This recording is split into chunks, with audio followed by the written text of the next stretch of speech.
Lying in the hospital with the boundary between life and death fading, I realized how ruthless blood relatives could be. My name is Cassandra, a woman in her early 30s who literally almost lost her life due to sheer physical exhaustion. I woke up in a freezing intensive care unit surrounded by medical equipment to discover that absolutely no one from my family had bothered to visit me even once. Surviving that terrible ordeal completely changed my perspective on the people who were supposed to care about my existence. Exactly 1 month after that eye-opening realization, my phone vibrated with an incredibly blunt text message from my father. Instead of asking if I had fully recovered from my near-fatal collapse, his message simply read, "We need $12,000 for your mother's surgery." There was a time when I would have panicked to fix their problems, but that version of me had vanished in the hospital bed. I refused to argue or explain my complete lack of sympathy for their sudden medical emergency. Consequently, I opened my banking application to transfer exactly $1 to his account with a brief note that read, "Good luck." That minor financial transaction triggered a malicious reaction far worse than I could have ever anticipated. A few hours later, aggressive knocking rattled my front door as two police officers arrived, following some unimaginable accusations fabricated by my own father. If you have ever had to choose between keeping a toxic family peace or protecting your own sanity, you know exactly how heavy this feels. Make sure to subscribe to the channel so you do not miss how I utilized the legal system to permanently sever this dangerous relationship. The rhythmic beeping of the heart monitor was the only sound I heard when I finally opened my eyes inside the intensive care unit. My mind struggled to piece together the fragmented memories of collapsing on the cold floor of my office building. I had pushed my physical health beyond its absolute limits by working endless overtime hours simply to secure enough money to continuously provide for my demanding relatives. My best friend Wendy happened to walk into my workspace at that exact moment to discover me completely unconscious. She immediately contacted the emergency services to rush me to the nearest medical facility before my vital organs completely failed from the extreme exhaustion. Turning my heavy head slightly toward the right side of the hospital bed allowed me to see my husband Victor slumped awkwardly in a rigid plastic chair. His face appeared incredibly hollow, with deep dark circles beneath his eyes, because he had barely left that uncomfortable spot for nearly 10 days. He held my hand tightly while whispering words of profound relief that I had finally regained consciousness after such a terrifying medical ordeal. His unwavering presence provided a sharp contrast to the empty chairs filling the rest of the sterile hospital room. A few minutes later, an attending nurse walked into the room to check my vital signs, while carefully adjusting the intravenous drip attached to my bruised arm. She looked at my medical chart with a highly sympathetic expression before delivering a piece of information that permanently shattered my perception of familial loyalty. She gently explained that the hospital administration had aggressively contacted the emergency numbers for my parents, Paul and Margaret, multiple times during the peak of my critical condition. The hospital staff expected a frantic rush to the emergency room, but received a completely different response from the people who brought me into this world. The nurse quoted my mother and father saying they were currently dealing with busy schedules, so they could not make the trip to see me right away. She spoke in a quiet tone, stating, "We contacted your family's emergency numbers several times during the week, but they said they could not come immediately." A profound wave of shock washed over my entire body until it settled into a deep state of emotional paralysis.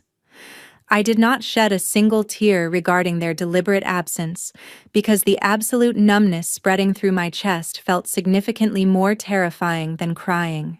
My mind instantly processed the cruel reality of my situation with crystal clear precision to understand their true motivations.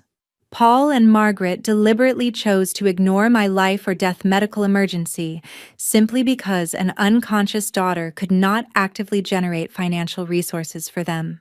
They clearly viewed my physical existence strictly as a convenient funding mechanism rather than a human being deserving of basic compassion during a tragedy. That sickening realization completely eradicated any lingering sense of obligation I previously held toward the people who raised me.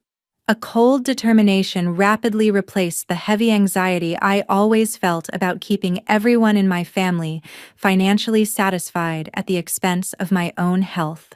I looked directly at the man who had faithfully stayed by my side through the darkest moments of my life to give him a final instruction regarding this toxic dynamic. Gripping his hand firmly, I looked into his exhausted eyes to say, "Do not call them anymore, because it is completely unnecessary." Victor nodded in silent agreement without asking any frustrating questions about my sudden change in attitude toward my relatives. I mentally categorized every automatic bank transfer and monthly financial allowance I had previously set up for them as permanently canceled from that exact second forward.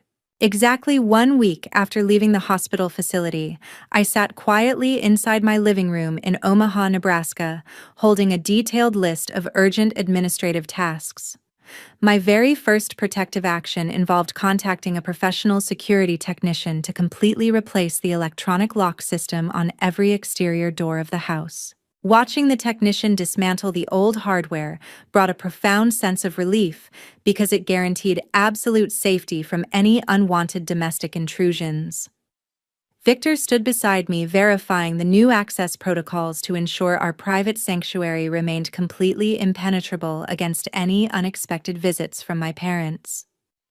Replacing the physical barriers representing my first boundary felt amazing, but securing my vulnerable digital assets required significantly more mental fortitude to execute properly. Once the new security codes were firmly established, I immediately opened my laptop to access my primary online banking portal.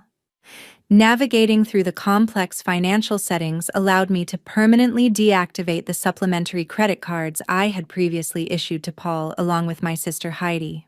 Heidi routinely treated that specific plastic card like an infinite fountain of wealth to fund her extravagant lifestyle choices without ever considering the actual source.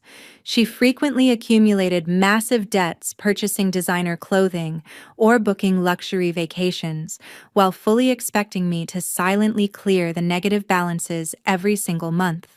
Clicking the final confirmation button to freeze those accounts felt incredibly liberating after enduring years of silently funding their reckless consumer behavior.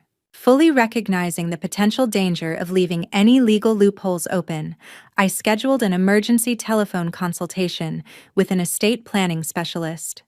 We spent nearly an hour methodically updating my last will to explicitly remove my blood relatives from accessing any portion of my personal assets. The legal advisor also assisted me in thoroughly revising my life insurance policies to ensure Paul and Margaret were completely erased as designated beneficiaries. Taking these definitive legal steps firmly protected my husband from facing greedy courtroom battles over my estate if another unexpected medical emergency claimed my life. Returning to my physical documents, I spent the rest of the afternoon gathering all the medical records together with the expensive intensive care billing statements. I carefully organized every single hospital receipt directly beside each doctor evaluation into a bright red folder to serve as undeniable legal evidence regarding my critical condition. Compiling this physical proof was a necessary precaution in case they ever tried to publicly manipulate the narrative surrounding my sudden disappearance from their lives. Having tangible documentation establishing my exact whereabouts during those crucial weeks provided an impenetrable shield against any future gaslighting attempts regarding my medical severity.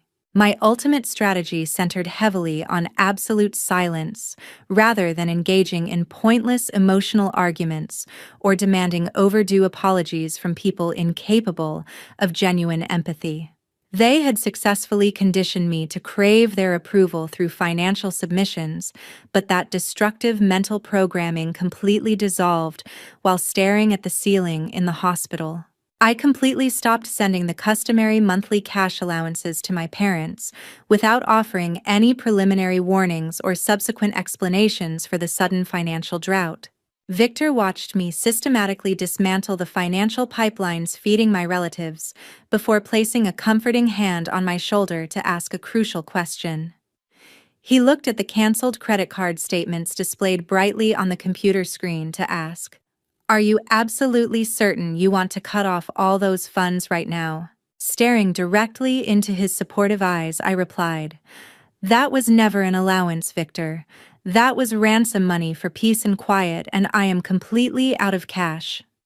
Closing the laptop screen symbolized the official termination of my role as the endless provider for a family that completely abandoned me during my darkest hour. Exactly 30 days after my initial physical collapse, the screen of my mobile phone suddenly illuminated to display a new text message notification. Paul sent an incredibly demanding communication completely devoid of any basic parental concern regarding my ongoing physical recovery process. Instead of asking how my health was progressing, his message aggressively demanded an immediate wire transfer to cover a supposed medical emergency. The text bluntly stated they urgently required $12,000 to pay for an upcoming heart surgery for Margaret. Experiencing this blatant extortion attempt previously might have triggered severe anxiety, but surviving the hospital ordeal had completely rewired my emotional responses to their manipulation. Understanding their historical patterns allowed me to process this outrageous demand without feeling a single ounce of guilt. Refusing to succumb to any fabricated panic, I simply maintained a steady breathing rhythm while applying a highly analytical mindset to the unfolding situation. Suspecting a coordinated deception, I unlocked my personal device to launch the Instagram application so I could thoroughly inspect the recent digital activity on their public profiles. Scrolling through the chronological feed allowed me to carefully examine the visual evidence Margaret had voluntarily uploaded for the entire internet to view within the last 24 hours. Gathering concrete intelligence always served as the most effective weapon against the relentless psychological warfare my relatives constantly waged against my bank account. The photographic evidence completely contradicted the dramatic narrative of an elderly woman desperately requiring invasive cardiovascular procedures to survive the weekend. Margaret appeared incredibly radiant while holding a large crystal glass filled with expensive alcohol during a luxurious wine-tasting event located in Kansas City. She was posing enthusiastically beside massive oak barrels wearing designer clothing without displaying a single physical symptom associated with severe heart failure. Seeing her broadcasting such a vibrant lifestyle while Paul simultaneously demanded exorbitant medical funding confirmed my deep suspicions regarding their coordinated financial scam. The audacity required to execute such a transparent lie truly highlighted the profound disrespect they harbored toward my basic intelligence. Navigating away from that infuriating profile, I specifically targeted the digital footprint belonging to Heidi to uncover the actual destination for the requested funds. Tapping on her temporary story updates revealed a highly frustrated video recording where she aggressively complained about dealing with predatory lenders ruining her entire life. She ranted bitterly about experiencing terrible timing regarding her financial obligations, while vaguely threatening to expose the banking institution currently harassing her daily. Connecting these obvious digital clues instantly illuminated the desperate reality hiding beneath the fake medical emergency they had foolishly constructed to manipulate my empathy. The missing financial puzzle pieces rapidly assembled themselves to reveal a pathetic picture of impending personal bankruptcy. The supposedly life-threatening illness was nothing more than a convenient fabricated cover story designed to exploit my previous habit of automatically fixing their mistakes. Paul was actively attempting to extort a massive sum of cash strictly to prevent the aggressive repossession of that expensive SUV Heidi drove everywhere. They severely underestimated my newfound observational skills by assuming I would blindly transfer thousands of dollars without demanding any verifiable medical documentation first. Showing the glowing photographic evidence to Victor provided a moment of dark validation regarding my recent decision to permanently freeze their supplementary credit cards. We sat together on the sofa, processing the undeniable proof that my family valued maintaining a luxurious facade far more than preserving an honest relationship. Victor carefully read the demanding text message aloud, saying, "We need $12,000 for your mother's surgery." Looking directly at the phone screen displaying the wealthy vineyard background, I replied to Victor, "She is currently drinking wine in Kansas City. Is that a new type of heart surgery?" 15 minutes after completely verifying the extensive web of lies, I calmly opened the banking application on my mobile device. Experiencing absolutely zero anger or desire to scream, I methodically navigated to the designated transfer menu inside the banking interface. I purposefully initiated a new financial transaction directed exclusively toward the primary checking account belonging to Paul. Instead of fulfilling his outrageous demand, I carefully typed the exact numerical amount of $1 into the required payment field. I utilized the optional memo section to type a remarkably brief message simply stating, "Good luck," before officially authorizing the electronic transfer. Sending that microscopic amount served as a definitive psychological declaration, confirming my absolute refusal to continue playing their manipulative financial games. The digital banking system immediately processed the transaction, triggering an explosive cascade of hostile communications across my personal devices. My phone repeatedly vibrated as the voicemail inbox captured several incredibly furious audio recordings directly from Paul. He aggressively shouted through the speaker while loudly expressing his profound outrage regarding my microscopic monetary contribution to his fake emergency. Following closely behind his vocal explosions, my notification screen populated with numerous aggressive text messages originating from Heidi. Her reckless typing completely abandoned the fake medical narrative, while furiously demanding immediate cash to satisfy her aggressive automotive creditors. Her digital tantrums effectively provided written confirmation, proving the entire cardiovascular surgery storyline was a complete fabrication designed to protect her luxury vehicle. I completely ignored the overwhelming temptation to formulate a sarcastic reply or engage in any pointless digital arguments with either of them. Maintaining absolute silence remained my most powerful defensive tactic against their desperate attempts to provoke an emotional reaction. I systematically focused my attention on capturing high-resolution screenshots of every single threatening text message appearing on the illuminated screen. Documenting their unhinged digital behavior was absolutely necessary to construct an impenetrable legal defense against any future retaliatory accusations. Collecting this toxic digital evidence felt incredibly satisfying because it officially shifted the power dynamic permanently in my favor. Victor quickly retrieved his personal laptop to assist me in securely processing the rapidly accumulating mountain of hostile digital evidence. He meticulously downloaded every furious voicemail recording, while I continuously transferred the captured image files directly to his computer. Working together as a cohesive unit, we successfully uploaded the entire collection of audio files, along with the text message images, onto an encrypted cloud storage drive. Recognizing the crucial importance of having redundant physical copies, he also copied the entire organized directory onto a portable USB flash drive for maximum security. Securing these files in multiple separate locations guaranteed we possessed undeniable proof outlining their extortion attempts if legal authorities ever became involved. After completing the tedious data backup procedures, we both sat quietly on the living room sofa to process the reality of our current situation.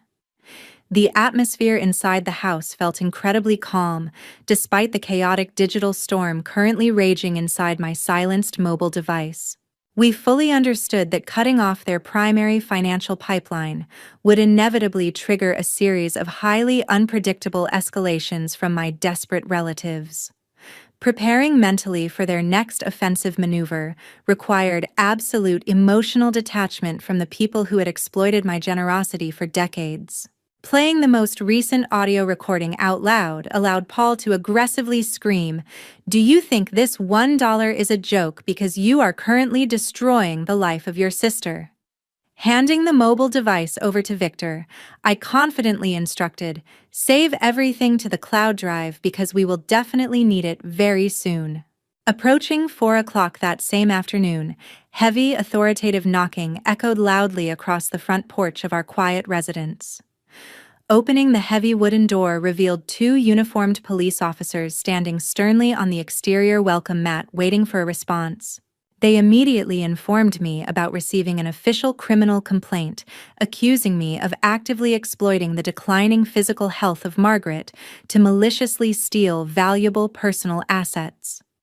Processing this surreal information required a massive amount of mental discipline to prevent my facial expression from revealing any genuine shock to the authorities. Paul had intentionally constructed an incredibly vicious legal trap, legally categorized as elder financial abuse, to forcibly drag me into a terrifying public confrontation.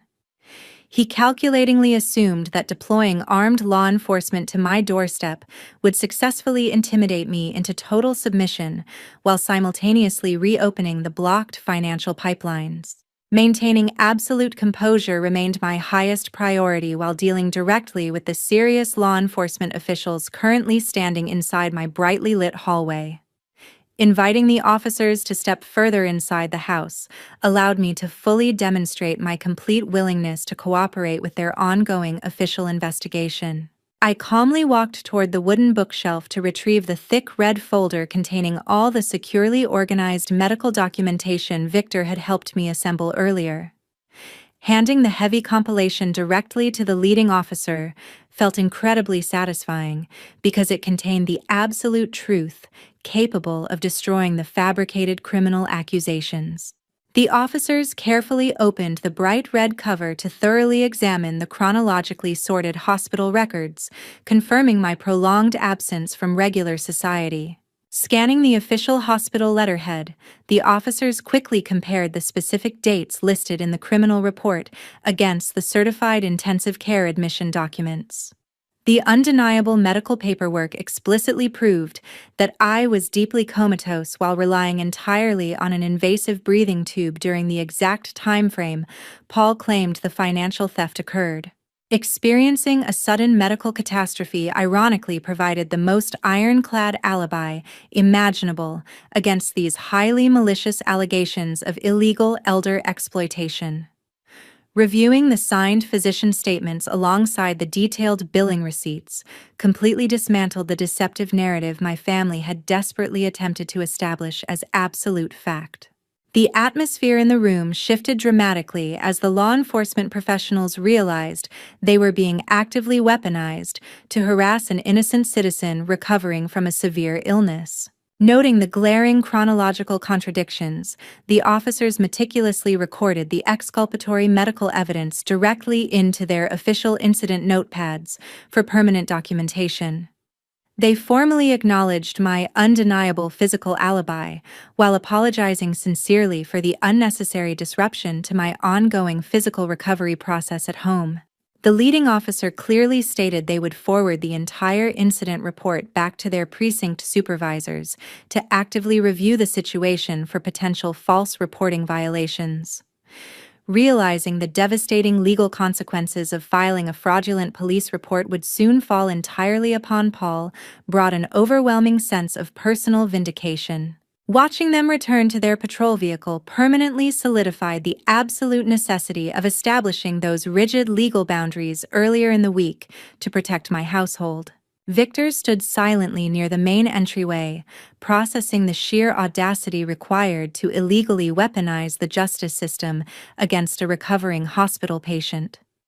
We both recognized this extreme escalation completely erased any remaining possibility of future reconciliation with the people sharing my genetic lineage. Surviving the subsequent legal fallout required us to remain entirely focused on utilizing documented facts to constantly shield ourselves against their continuous desperation. The leading officer had previously looked directly at his notepad to state, "Your father reported that you siphoned the assets of your mother while she was experiencing a medical emergency." Looking directly at the detailed hospital admission forms, I confidently replied, Officer, on the day he claimed the incident occurred, I was lying inside the intensive care unit. The following morning, I walked directly into the professional office of my legal representative, Mr. Miller, carrying the backup flash drive alongside the organized medical records. Sitting across his structured wooden desk, I methodically recounted the entire extortion attempt before presenting the digital audio files confirming the unhinged financial threats. Miller listened incredibly attentively to the distressing narrative before immediately drafting a formal cease and desist letter directed specifically to the primary residence currently occupied by Paul. Sending this official document via certified mail provided undeniable legal proof, confirming my relatives had received explicit instructions to permanently halt their aggressive harassment campaign against my household. The dense legal paperwork explicitly emphasized that any further attempts to initiate unwanted communication or physically approach my property would trigger immediate legal consequences without additional warnings. Establishing this uncompromising boundary legally transformed any future unwanted appearances at my front doorstep into actionable criminal offenses capable of producing swift law enforcement interventions. The meticulously worded document specifically stated that any continued digital or physical stalking would serve as direct justification for securing a permanent restraining order from the local court system. Deploying this aggressive legal strategy effectively stripped away their perceived domestic power by placing a massive judicial barrier between their financial desperation alongside my personal safety. Simultaneously, the detailed incident report filed by the responding officers the previous afternoon rapidly worked its way through the local precinct administrative channels for further review. The glaring chronological contradictions between the malicious criminal allegations alongside my rock-solid medical alibi prompted the authorities to take definitive punitive action against the false reporter. Paul subsequently received a hefty administrative citation containing a significant monetary fine for deliberately providing fraudulent information to a sworn law enforcement agency during an active official investigation. Facing these severe financial penalties completely destroyed his false sense of untouchable patriarchal authority, while simultaneously exposing his manipulative tactics to the local judicial system. Several days later, I coincidentally learned through Wendy that the aggressive automotive credit agency had finally executed their lingering threats regarding the severely overdue vehicle loan payments. Experiencing a sudden termination of my automatic monthly financial contributions had completely eliminated the only funding source capable of satisfying the massive, accumulating debt. A commercial tow truck arrived entirely unannounced during the early morning hours to physically repossess the incredibly expensive luxury SUV straight from the residential driveway belonging to Heidi. Losing her prized status symbol undoubtedly sparked massive internal conflicts within their household, as the severe consequences of their coordinated extortion attempt materialized into harsh reality. Refusing to witness the inevitable domestic fallout or entertain any further manipulations, I meticulously finalized the tedious process of blocking their phone numbers across every single communication platform available to me. I updated all my social networking privacy settings to ensure absolutely zero information regarding my ongoing physical recovery or daily activities could ever reach their illuminated screens again. Constructing this completely impenetrable digital fortress permanently severed the toxic emotional connection that had previously drained my mental energy for so many agonizing years. I felt an overwhelming wave of genuine liberation washing over my healing soul, while finally recognizing the absolute finality of my comprehensive defensive actions. Reviewing the finalized legal documentation thoroughly, Miller looked directly across the desk to outline the subsequent tactical steps required for securing my ultimate long-term protection against their highly unpredictable behavior. He adjusted his reading glasses to state confidently, "If they continue to harass you, we will use this letter to request a restraining order from a judge." Handing the signed paperwork back across the table, I firmly replied, "Execute every necessary procedure, Miller. I do not want any further involvement with them. 6 months later, winter covered Omaha, creating a house so quiet I could literally hear the snow falling outside the glass window.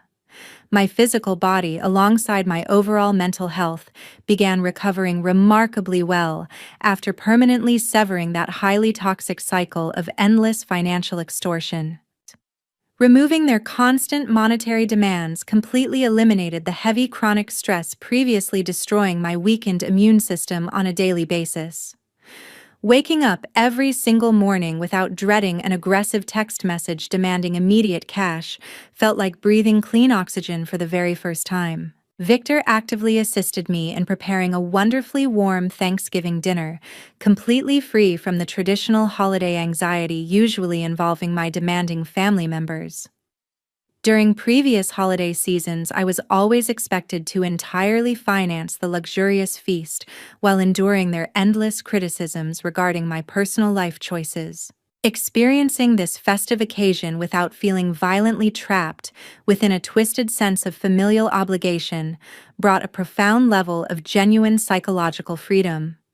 We enjoyed our perfectly roasted meal while actively appreciating the beautiful sanctuary we successfully defended against extreme domestic manipulation during the previous chaotic summer.